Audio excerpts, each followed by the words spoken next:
Thanks for tuning into the Urban Scope podcast. I'm back with another rewind edition of my podcast where I look back on previous albums.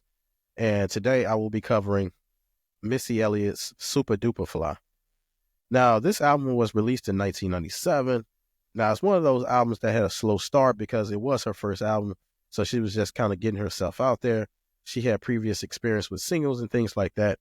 But, people don't see the vision all the ways at first. So she only sold like 129,000 copies the first week, physical sales. Of course, streaming wasn't out back then.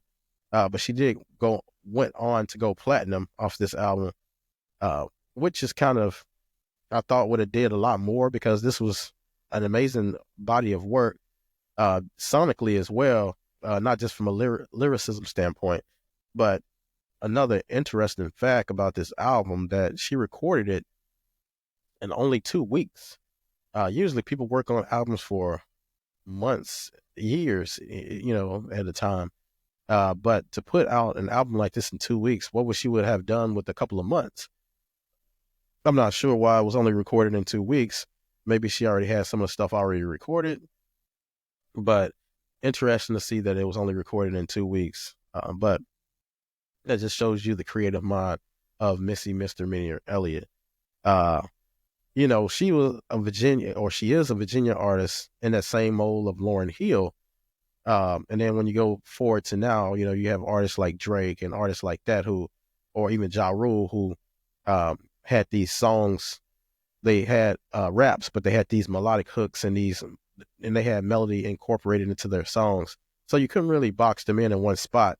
There were hip hop, rap, pop, all of these different things. So you couldn't like really put them in a box. But Missy, you can see how much she influenced these other artists. And it shows, even without them telling you, but, artists like Nicki Minaj, Tyler, the Creator, Doja Cat, just to name a few, you could tell from their videos because Missy had these videos that were Busta Rhymes, like they were very animated and they were ahead of their time. And she always talked about how doing this album, she made music for 2000. She didn't make music for that year. She was being futuristic, but it doesn't matter because she always had this timeless music and her music will stand the test of time. It wasn't a part of an era. It was an era. So she had a unique perspective or a unique skill set that a lot of artists don't have, especially today, to be able to have this timeless music. Like when you listen to an Illmatic, um, in early 90s, and I can still listen to it now and everything still be relatable. And Tupac was had a big components of that in his music as well. When he talked about war and money for the poor and all these different things, Missy had this timeless music as well, but she didn't have more of a message as Tupac had per se. But yeah, from a female rapper standpoint, Missy is probably my favorite female rapper, just simply for the fact of her versatility. She can give you bars, but she can also sing as well at a high level, and she was able to have just high level production as well. But getting back to the Super Duper Fly album, it's one of the best debut albums in hip hop, I think, and that's male or female. The album was just a piece of a great body of work. Like I said, those debut albums are golden. Like if you can't put out a good debut album, it's probably not a good sign for your future because a lot of artists, their best albums are probably their debut albums. Now, looking at Missy's catalog, I would have to look back and see which one is her best album in my opinion. But for the most part, that first album's you're gonna get the artists like their raw ability. You're gonna get their hunger in the album. So before they got the money and all this type of stuff. But this album, the lead single, The Rain, Super Duper Fly, one of the greatest hip hop songs of all time, I believe, proved that you can rap about other things and still be successful. Because she was rapping about the weather, and it was still relevant and it was still catchy. It was still a hit. It still resonated, and I believe it crossed over as well because a lot of people, not only from the urban and black communities, but other communities as well, love this song because, you can rap about other things and not just have to rap about the same elements. You can be versatile and show diversity in your music. And she was able to do that. But her ability to write a hook is probably what separates her from other artists. Because verse wise or lyrically, other artists might be better or they might can stand up with her. But as far as writing a hook and her production with Timbaland is, it's very difficult to find that marriage between the producer and the artist.